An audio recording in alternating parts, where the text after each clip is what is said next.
Here are Brandon Gaudin and Charles Davis.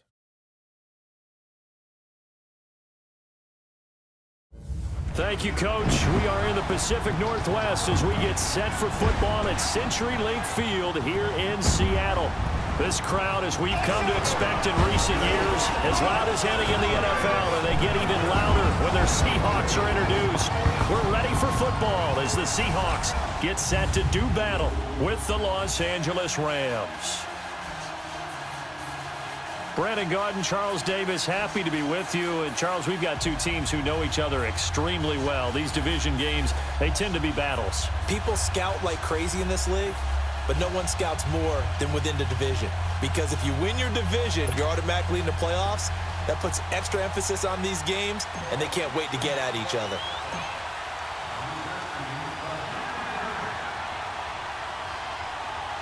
Here's Cairo Santos now, ready to get this one started. And off we go from Seattle. That'll be taken in the end zone. And no run back here. This will be a touchback, and it comes out to the 25-yard line. So out come the Seahawks now for their first possession. We take a closer look at Russell Wilson, the Pro Bowl quarterback in his 7th season out of Wisconsin. So knowing the style of offense that Seattle favored or has favored during Russell Wilson's time there, raise your hand if you thought you'd see him lead the league in touchdown passes. My hand's down right now. That's what I thought. He only had 21 in 2016, so we didn't see that part coming. The first time in Russell Wilson's tenure last season, but expect that to change going forward. Yeah, 34 touchdown passes last year on the heels of the 21 you mentioned the season before. He hits Baldwin right side. He'll be dropped at the 30. The shifty move got him a couple extra on the play.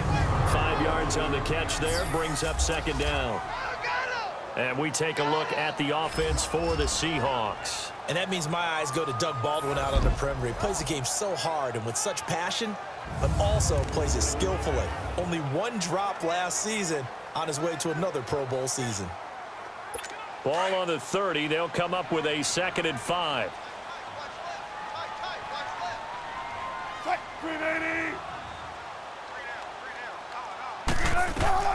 Now Wilson on 2nd down. And his pass incomplete. I think we'll see more of them trying to get him the football out of the backfield. They love what he can do in open space, and they believe that he creates mismatches they can exploit. They come up now 3rd and 5 following the incomplete pass. From the shotgun, Wilson. And he's got Lockett. And they get him down, but not before he takes it across the 40-yard line. Wilson to Lockett there for the Seahawk first down. Never make the mistake that the slot receivers, especially the little guys like we're watching here, are just quicker than fast. A lot of them combine quickness and speed, and they catch a lot of footballs, as we just saw there.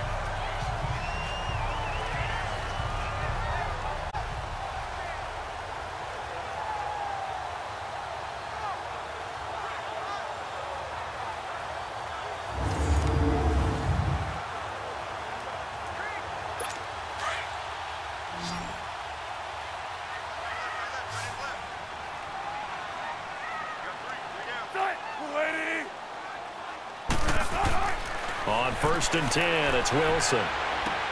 Finding his safety valve here. That's complete. And he'll take this to the other side of midfield before going out of bounds.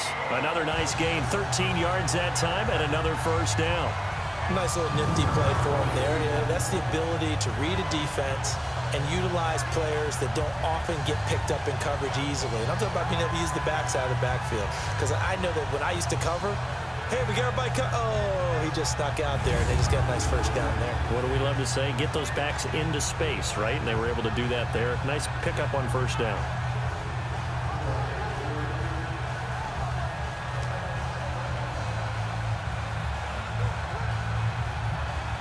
A couple of first downs on the drive already, as they'll go from the 47 now on first down. Now Wilson on first down. And that's complete. It's the tight end Daniels.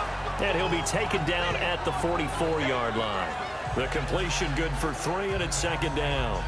We've seen quite a bit of the short passing game here early on first quarter, haven't we? We have, and I think it works a couple of ways for this team because, number one, you throw the short game until they stop it. And if they're not going to stop it, you keep throwing it, and occasionally you'll break a tackle and turn it into a bigger gain.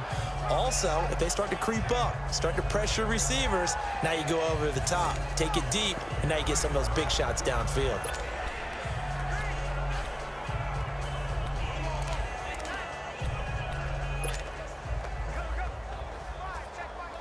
That first down completion only netted him 3. 2nd and 7.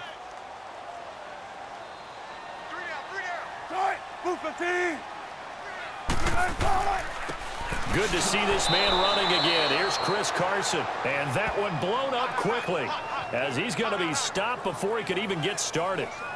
An interesting and intriguing decision there defensively because they kept extra DBs on the field despite seeing the multiple tight end look that came out for the offense. I thought they were going to switch out of it. I didn't know if they felt they didn't have time or what the case was. Well, in any event, the extra speed allowed for great penetration as they stuffed that one behind the line of scrimmage. And the line to gain here is the 37 on 3rd down.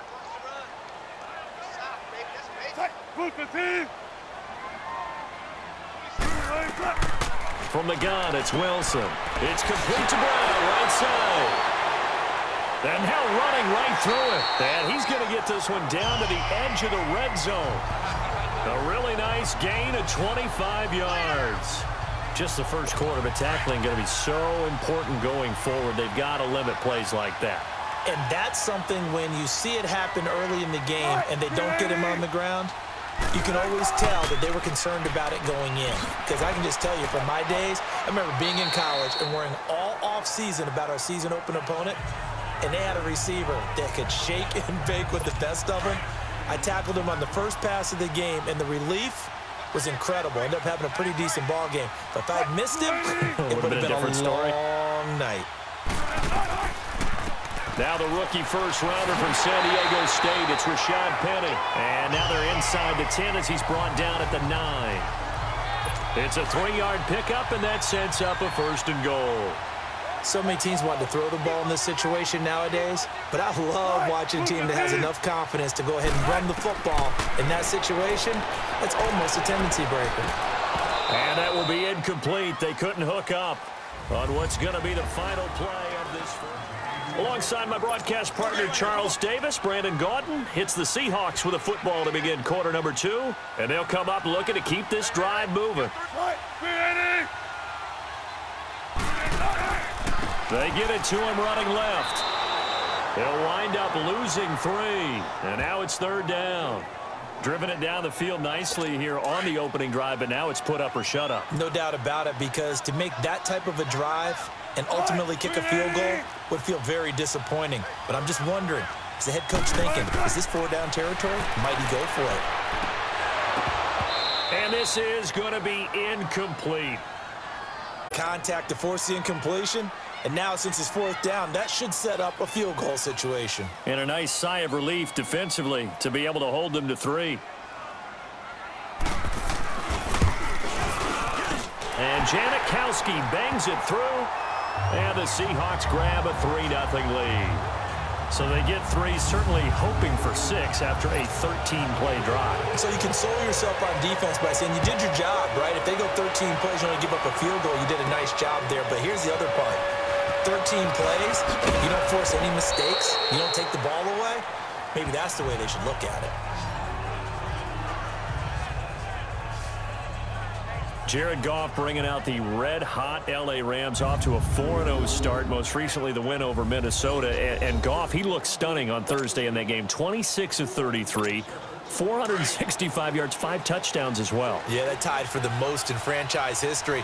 But how about how he got those yards?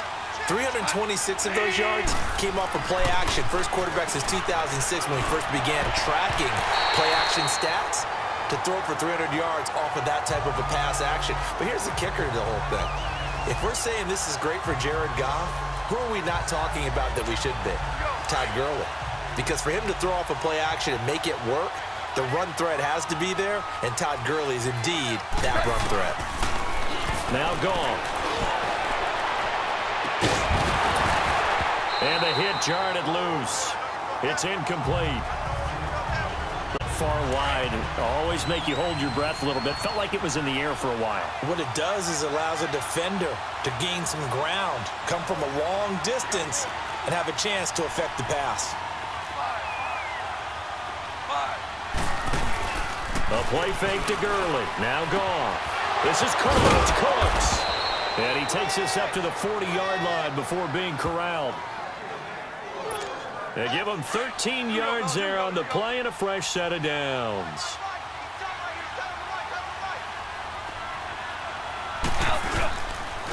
On first down, it's Gurley. And not much room to operate as he'll get this up only to about the 41. A minute 58 to go in this first half of play. Back to CenturyLink Field after this. We remind you that coming up at halftime, we'll take you to Orlando and Jonathan Coachman. Coach will have highlights and analysis of this first half, one that's featured no touchdowns as of yet on either side. So his job's a little bit easier for this halftime report. Need to give the coach some highlights here. Yes, we do. 4 yards on the completion, and it sets up a third down. From the gun on third down, Goff. And Cooks has it over the middle. And he's got the first down yardage as he takes it down to the 49. It's a pickup of 6 and good enough to move the chains. And now whistles and a flag, and I think we got a jump here. Encroachment, defense. A free 5 yards as the defense. It's an anticipation game for them, but it's also a reaction game, and they reacted poorly on that one. Out of the gun, gone. And they're going to get him. He's taken down for a sack back at the 47-yard line. Frank Clark, he's the one that got to him. He takes him down for a loss of 9. To throw on second down is gone. And incomplete there. A nice hit. Jars the ball free and brings up third down. This team is not going to make it easy for you. They're a physical group, and we just saw it there on that play. It came in, made the contact, just as he's trying to haul it in. Yes, sir. Yes, sir. Yes, sir.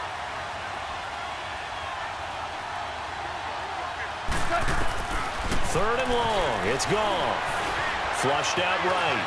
On the run, he'll let this go deep right side. And it falls incomplete after almost being intercepted. A pick there would have been great. The good news for the defense now, it's fourth down. Well, that certainly looked like something that they discussed all week in practice getting ready for this one. Take the big shot right out of the gate. At worst, you'll open up the defense a little bit, loosen them up, have them back on their heels.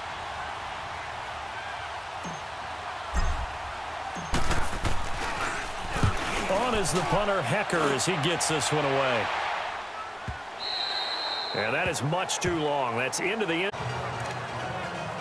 The Seattle offense now set to come back out on the field. And we'll see how this is played. Offensively, they've got the lead. Not a whole lot of time left. What do you think, Charles? Well, it's tempting to try and add to your lead, but a mistake there can change things in a big way. I say go ahead, take the knee, get on out for the half. Now the Seahawks going to use the first of their timeouts as they get the stoppage with a little over 50 seconds to go in the first half. From the 32 now, here's first and 10.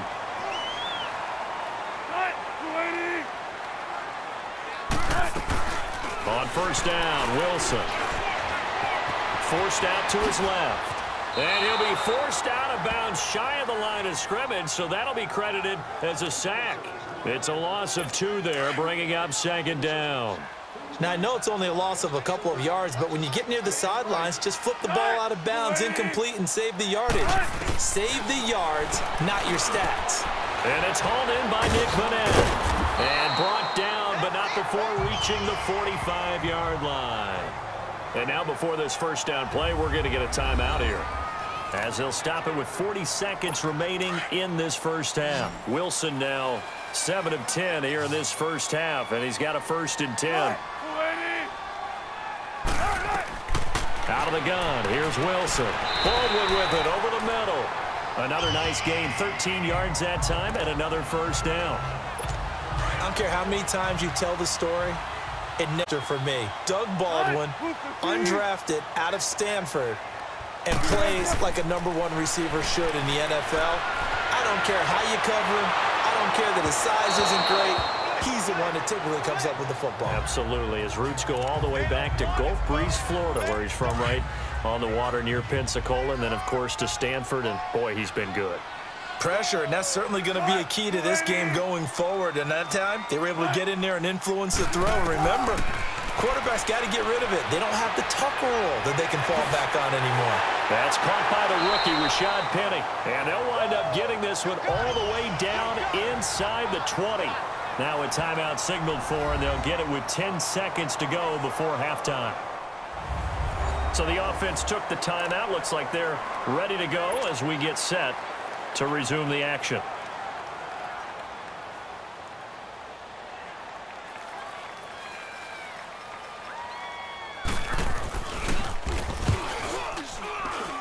And Janikowski bangs it through, and that will add 3 more to their lead. It pushes it up to 6. So scores on their first 2 possessions, but 6-0, so field goal is probably not what they were hoping for. Now, you're exactly right about that. Not what they were hoping for, but they should be happy that they have points on the board. It almost feels like that old slow and steady wins the race, doesn't it? In this case, though, they want to be slow and steady now, but get explosive later and put the points up on the board. Final play of the first half, barring a penalty, as they come up on 1st and 10.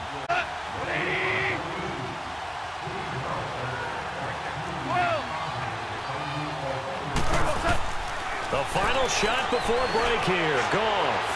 And that is incomplete. All right, hang on. We'll jump over halftime. Both teams appear ready for the fight ahead, and we resume action here in quarter number 3. This is fielded a couple yards deep. And he'll wind up about 4 yards shy of where he would have been if he had taken a knee, as they'll start at the 21-yard line. And the Rams now coming out on the field. They're down here, but very much in this game. What's the tonality of a coach's talk when a game is within striking distance like this at intermission? Typically, what they're doing is emphasizing the things that went well in the first half and wanting more of that. Sure, you've got to go over some of the errors and clean up some things because there's a reason you're down. But overall, I think they want to stay positive, stay up with this team. We're just starting the second half, and we've got the... And hit behind the line. He lost the football. It's loose.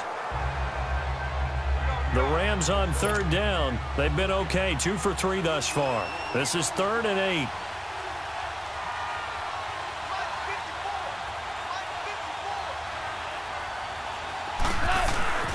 Here's Goff. Flush to his right.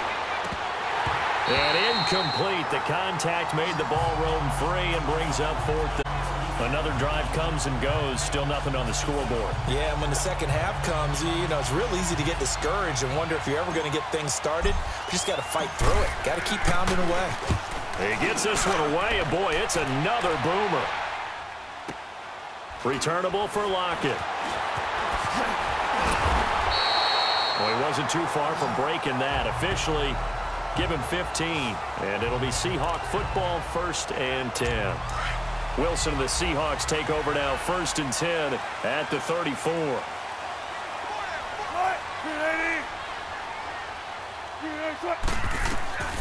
From the gun, Wilson. And they're not able to hook up there. Incomplete.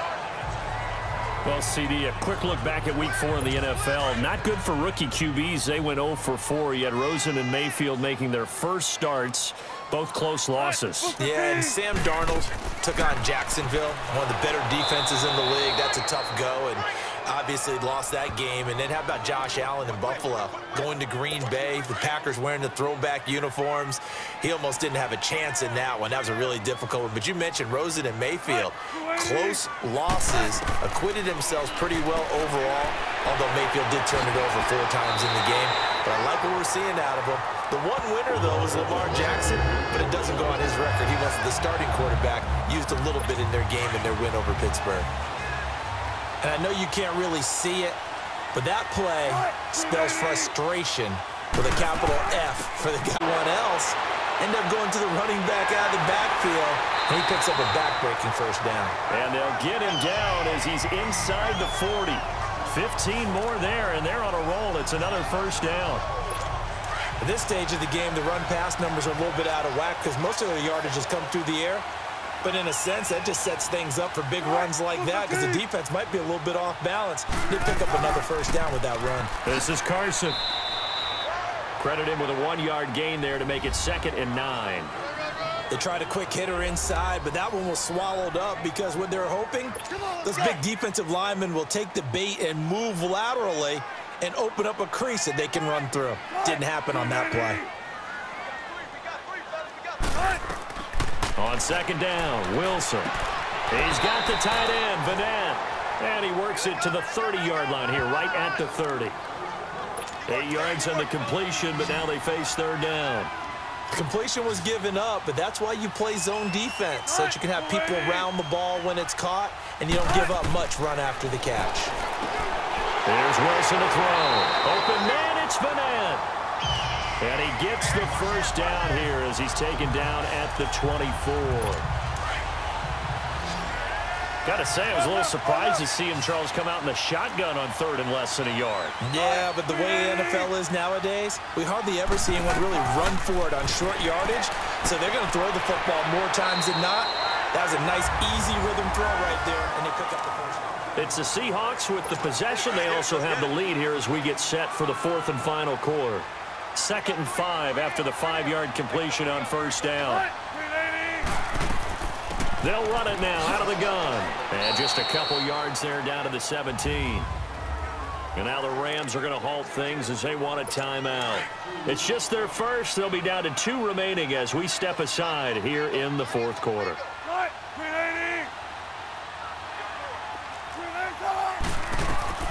3rd and 2. Now Wilson. And Marshall's got it. And he's able to pick up the first down before he's tackled right at the 10. And the Rams are going to go ahead and take another timeout. That's going to be their second. They'll be left with 1 more plus the 2-minute warning, and we'll be back. They'll try and run for it on 1st and goal. And they go the wrong way on this one. Losing yardage back at the 12. And now we're going to get a timeout here called by the defense. So that will leave them with no timeouts left. Still plenty of time on the clock. We'll see how that affects things here in this 4th quarter. They'll try again on 2nd and goal after going backwards to the 12.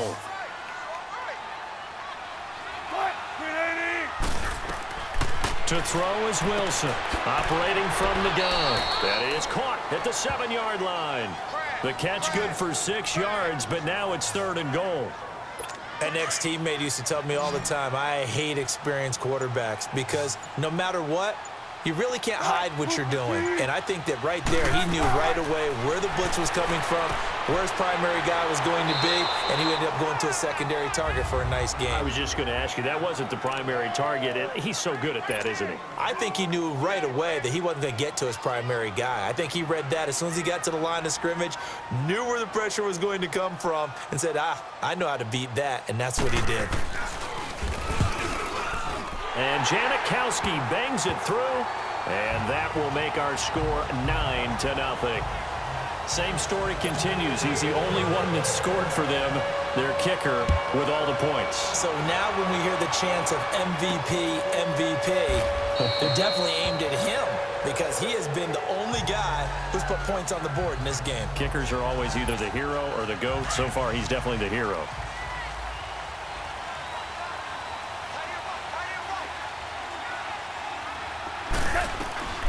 Now it's gone. And this is intercepted, and that should do it. He's picked off near his own 48.